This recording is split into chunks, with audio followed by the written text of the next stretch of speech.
Ang kalangitan sa ibabaw ng Silver Dragon Sanctuary ay umaalingaw dahil sa sunod-sunod na pagsabog at banggaan ng mga depensa.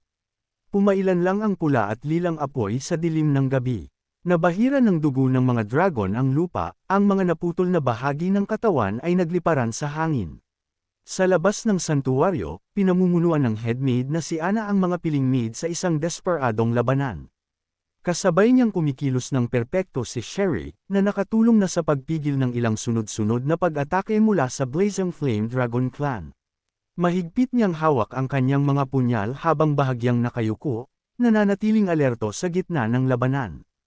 May pag-aalala sa kanyang boses nang magtanong siya, "Headmaid, nabasag na ba ang pagkubkob sa likod ng bundok?"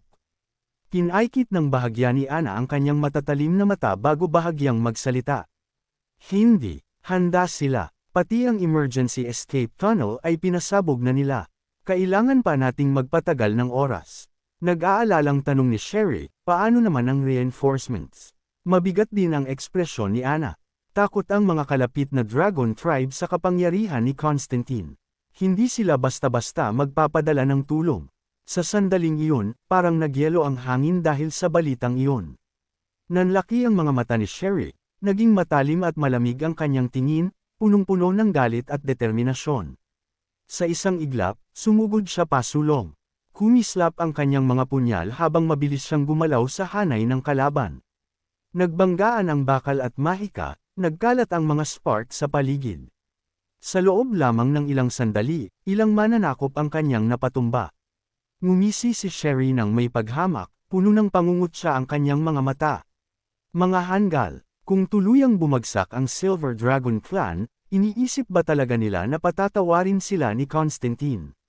Ngunit sa sandaling iyon, isang sugatang figure ang biglang sumulpat mula sa mausok na larangan ng digmaan. Patakbo itong lumapit kay Ana habang paos na sumisigaw. "Head, head!" Lumingon si Ana, at agad siyang kinabahan. Ang sumunod na sinabi ng maid ay lalo pang nagpalubog sa lahat sa kawalan ng pag-asa. Naambush ang reinforcements papunta rito. Pinipigilan sila ng Blazing Flame Dragon Clan. Pinakamaaga, 5 oras pa bago sila makarating. Tuluyang dumilim ang mukha ni Ana. Mas lalo niyang hinigpitan ang hawak sa kanyang punyal hanggang sa kumalabog ang kanyang mga buko. Ang lahat ng kakaibang pangyayari nitong mga nakaraang buwan ay biglang nagdugtong-dugtong sa kanyang isipan, at isang nakakatakot na hinala ang nabuo. Pinunasan ni Sherry ang dugo sa gilid ng kanyang bibig at galit na nagsalita. Sa loob ng ilang buwan, puro panlilinlang lang ang ginagawa ng Blazing Flame Dragon Clan sa Wind Dragon Territory.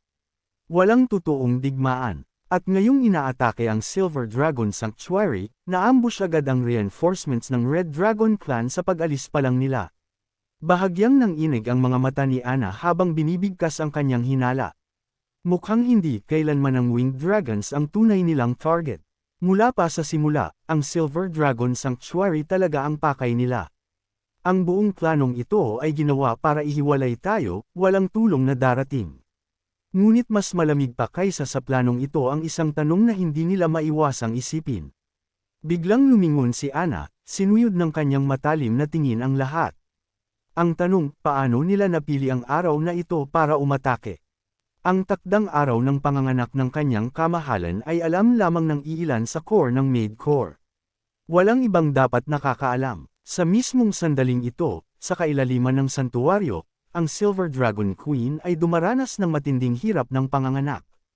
Ito ang kanyang pinakamahinang sandali, ang panahong halos wala siyang kakayahang lumaban. At sa eksaktong oras na iyon, dumating ang pag-atake. Ibig sabihin, may traidor sa loob ng Silver Dragon Clan. May naglabas ng napakahalagang lihim na ito sa Blazing Flame Dragon Clan. May, especially iya sa atin. Habang unti-unting nauunawaan ng lahat ang banta ng isang taksil sa loob nila, isang napakabigat at nakakatakot na presensya ang biglang bumaba mula sa kalangitan. Isang napakalakas na presyon ang biglang bumagsak mula sa kalangitan, lakas na kayang durugan kahit ang kaluluwa. Isang napakalaking anino, balot ng naglalagablab na init, ang dahan-daang bumaba mula sa mga ulap. Tinakpan ng dambuhalang anyo nito ang buong kalangitan sa ibabaw ng Silver Dragon Sanctuary. Biglang sumikip ang mga mata ni Ana, at isang patak ng malamig na pawis ang damaloy sa kanyang sentido. Para bang nagyelo ang lahat ng dugo sa kanyang katawan. Sa pagitan ng mahigpit na pagkakakuyom ng kanyang mga ngipin, pilit niyang naibulalas ang dalawang salitang puno ng takot. Siya na, isa itong napakalaking dragon, mula ulo hanggang buntot ay nababalutan ng pula at maitim na kayumangging kaliskis. Ang mga parang apoy na marka sa tiyan nito ay kumikibot na tila buhay sa bawat paghinga. At sa bawat pagbuga nito ng hangin, isang matinding alon ng init ang kumakalat, kayang sunugin ang lahat hanggang maging abo. Si Constantine, ang hari ng Blazing Flame Dragon Clan, si Constantine, ay personal nang dumating sa larangan ng digmaan. Ang presyong ibinubuga niya ay tumatagos hanggang sa buto at yumunig sa kaluluwa, dahilan para ang bawat dragon na naroon ay halos hindi makahinga. Napahinto ang paghinga ni Sherry. Biglang nanlaki ang kanyang mga mata, at ang kanyang kulay kahelgintong mga mata ay napuno ng takot at pagkasikal. Ang presyong ito, parang dinudurog ang kaluluwa, hindi ako makahinga. Sa sumunod na segundo, biglang ibinuko ni Constantine ang kanyang napakalaking bibig. Isang rumaragasang agos ng apoy ang sumabog palabas, parang tsunami, agad na nilamon ang malaking bahagi ng larangan ng digmaan. Napuno ng matinis na sigaw ang paligid habang ang napakaraming sundalo ay nilamon ng apoy. Ang laman at baluti ay agad naging abo sa sobrang init. Unti-unting nilamon ng takot si Sherry. Kahit napaparating na ang apoy na kayang tumupok sa kanya, hindi pa rin siya makakilos. Sherry. Sa sandaling iyon, hindi inisip ni Ana ang panganib. Agad niyang itinulak si Sherry palayo at hinayla ito pabalik mula sa bingit ng kamatayan. Malakas siyang sumigaw, "Huwag kang matulala." Bumagsak si Sherry sa lupa, at ang sakit ang siyang nagbalik sa kanyang ulirat. Puno ng pagsisisi ang kanyang mukha. "Pasensya na." Tumingin si Ana sa Dragon Messenger na babae sa harap niya at mahigpit na nag-utos. "Bumalik ka at i-report mo ito." Dumating na si Constantine. "Gawin ninyo ang lahat para mabasag ang pagkubkob sa likod ng bundok." Dahil malinaw na malapit nang bumagsak ang pangunahing larangan ng labanan, kailangan nilang ituon ang lahat sa pagtakas sa rutang nasa likod ng bundok. Kung hindi na mailigtas ang Silver Dragon Sanctuary, kahit papaano, dapat mailigtas ang buhay ng kanilang reyna. Matapos tanggapin ang utos, agad na umalis ang Dragon Messenger. Si Sherry ay pilit na tumayo. Sa pagtingin niya sa larangang winasak ng apoy at usok, iisa na lamang ang natira sa kanyang isipan. Kahit naharapin nila ang nakakatakot na presensya ng Blazing Flame Dragon King, lalo lamang tumulim ang tingin ng dalawang babae. Hanggat hindi na ililipat sa ligtas na lugar ang ating kamahalan, hindi natin siya pwedeng palampasin. Tumangala si Ana sa madilim na kalangitan. Sa kabila ng lahat, may kakaibang ginhawang sumilay sa kanyang puso. Naalala niya ang mga salitang sinabi noon ng Silver Dragon Queen. "Tama ka, mahal na reyna. Masyadong mahaba ang buhay ng isang dragon. Ngayon, mas pipiliin ko rin ang maikling kagandahan." Pagkasabi niya nito, hinarap niya si Constantine. Ibinuko niya ang kanyang mga pakpak at nagbago sa kanyang anyong dragon. Kahit nasa anyong dragon na siya, isang kapat lamang siya ng laki ni Constantine. Sa harap nito, para siyang isang maliit na nilalang na humaharang sa isang rumaragasang karwahe. Ngunit hindi siya uurong. Ang bawat miyembro ng Maid Corps, handang ibuwis ang lahat. Si Corps ay nanumpa na paprotektahan ang reyna, si Rosvisa. Sa likuran niya, ang mga Silver Dragon Maid at mandirigma ay hindi nag-atubili kahit isang saglit. Isa-isa silang nagbago sa kanilang tunay na anyong Silver Dragon. Ibinuko nila ang kanilang mga pakpak at sabay-sabay na sumugod, perpektong nakasunod sa kanilang headmaid, diretso sa napakalakas na kaaway sa unahan. Samantala, malayo sa kaguluhan ng labanan sa labas, kung saan dumadagindong ang mga pagsabog at nagkalat ang mga bangkay, ang loob ng delivery room sa kailaliman ng santuwaryo ay tila ibang mundo. Ang Silver Dragon Queen na si Rosvisa ay nakahiga sa kama ng panganganak. Ang kanyang pilak na buhok ay basang-basa na sa malamig na pawis, dumidikit sa kanyang maputlang pisngi at leeg. "Your Majesty," lumuhod sa tabi ng kama ang isang messenger maid, hirap na hirap pigilan ang kanyang paghikbi. Ang Blazing Flame Dragon, dumating na, si Constantine, personal siyang nasa battlefield. Ang balitang iyon ang tuluyang sumira sa natitirang katatagan ng loob ng ibang mga maid sa loob ng silid. Ang matandang maid na namamahala sa panganganak ay agad na iniladlad ang kanyang mga braso, buong lakas na pinrotektahan ang dalawang munting prinsesa sa likuran niya. Nanginginig ang kanyang boses habang nagsasalita. Tayo ay talo na, walang makakapatay sa isang Dragon King na tulad niya, wala. Ang dalawang batang prinsesa, inosente at walang muwang, ay mahigpit na magkahawak. Hindi nila lubos na nauunawaan ang mga salitang puno ng desperasyon, ngunit ramdam nila ang nakakasakal na takot sa paligid. Si Rosviza ay pilit na nakinig sa buong ulat.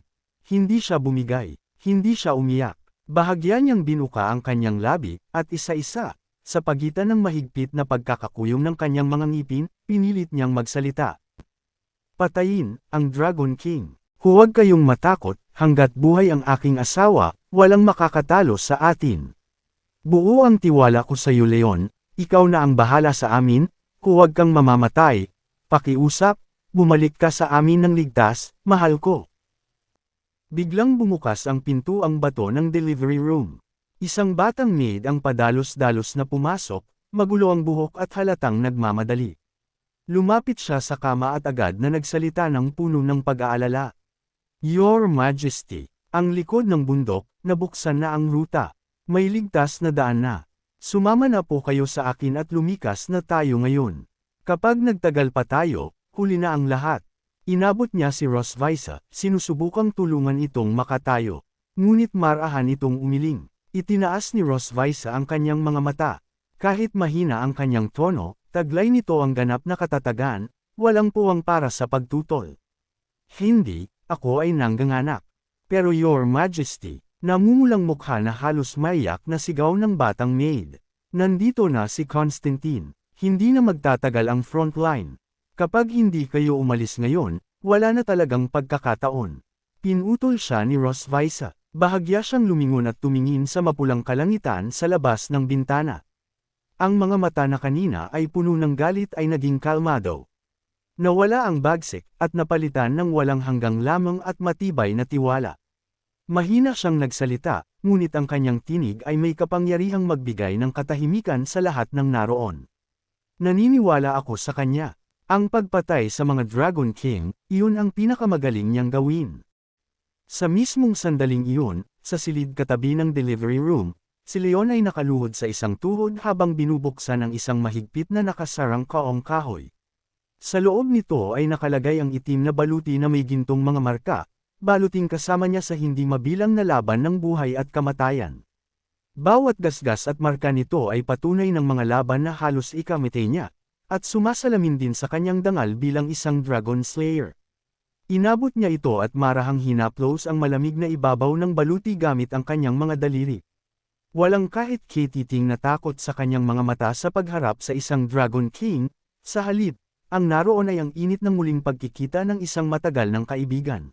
Aking matagal ng kaibigan, mukhang magsasama na naman tayo ulit sa larangan ng digmaan. Samahan mo akong ipagtanggol ang kahariang ito, at ipagtanggol ang aking pamilya. Samantala, sa labanan sa labas, tuluyan ng lumala ang sitwasyon.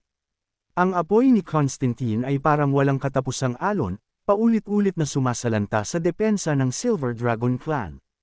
Ang mga mandirigmang Silver Dragon ay sugatan na sa buong katawan. Basag ang kanilang mga kaliskis, at ang kanilang dugo ay kumukulay pula sa lupang sinunog ng apoy. Ngunit sa harap ng kapangyarihan ng isang Dragon King, napakaliit ng kanyang lakas. Sa gitna ng usok at abo, tumingin si Constantine sa wasak na larangan sa ilalim niya, sa mga bumagsak na mandirigmang Silver Dragon, at ngumisi ng may paghamak. Ang kanyang malalim na tinig ay umalangaw na parang kulog. Mga hanggal na hindi alam ang kanilang lugar. Dahan-dahan niyang itinaas ang kanyang ulo at itinuon ang kanyang pulang mga mata sa Silver Dragon Sanctuary sa di kalayuan, ang tunay na target ng buong pag-ataking ito. Biglang hinampes ni Constantine ang kanyang napakalaking buntot, at muling sumiklab ang apoy sa kanyang paligid. Pagkatapos, ibinigay niya ang kanyang huling utos sa Royal Guard ng Blazing Flame Dragon Clan na nasa likuran niya. Kaladkarin ninyo palabas ang kanilang reyna.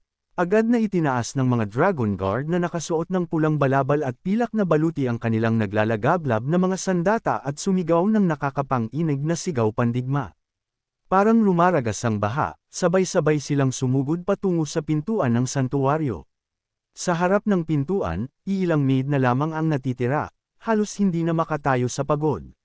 Tumingin sila sa paparating na hukbo na parang alon, saka sa mahigpit na saradong pintuan sa likuran nila. Nanginginig ang kanilang mga kamay habang mahigpit na hawak ang kanilang mga sandata.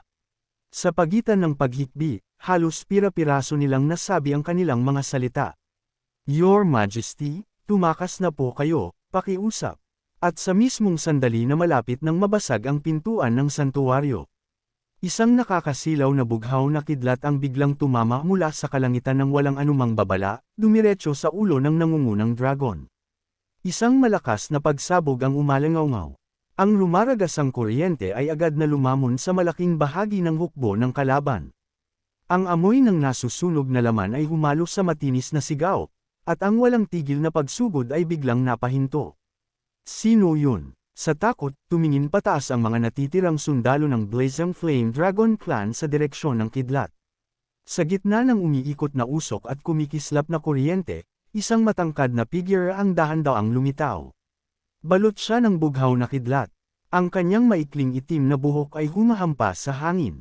Ang pilak na patong sa ibabaw ng kanyang itim at gintong baluti ay unti-unting natuyo. Isang simpleng pagtatakip lamang upang itago ang kanyang pagkataong tao bago siya dumating sa labanan. Sa ilalim ng liwanag ng kidlat, mas lalong kumikislap ang gintong mga marka sa kanyang pilak na baluti. Sa bawat hakbang niya, bahagyang nanginginig ang lupa. Ang presyong ibinubuga niya ay mas matindi pa kaysa sa kapangyarihan ng Blazing Flame Dragon King.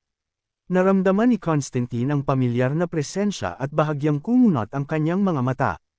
Ang kapangyarihang ito, maaari bang? Habang lumalabas ang figure mula sa usok, unti-unting nakita ng lahat ang kanyang mukha. Biglang nanigas si Sherry. Mahal na hari, ikaw po ba iyan? Sa sandaling iyon, biglang sumikip ang mga mata ni Constantine. Nakatitig siya sa pilak na figure at agad niyang naunawaan. Ang pinakamalaking pagbabago sa labanang ito ay ang lalaking nasa harapan niya. Iyon ang tunay nilang target mula pa sa simula. Dahil sa matinding galit, malakas na hinampas ni Constantine ang kanyang buntot, dinudurog ang mga bato sa paligid. Ibinuka niya ang kanyang napakalaking bibig at nagpakawala ng nakakabinging sigaw. Ang kanyang pulang mga mata ay nag-aapoy sa matinding hangering pumatay habang nakatuon sa lalaking nasa ibaba.